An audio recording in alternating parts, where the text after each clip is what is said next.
As I mentioned during the unboxing of the Hasegawa Lancia Delta kit, I will be doing this in a collaboration with USCP. They have made multiple parts for this kit to enhance it from the stock version.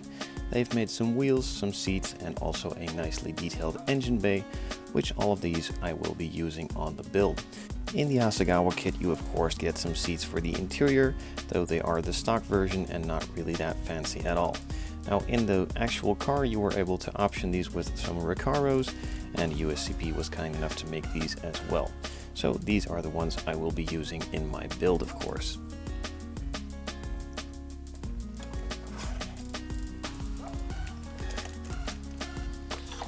The seats themselves have a nicely molded in pattern as the originals did as well, and the HF logo in the headrest is also put in.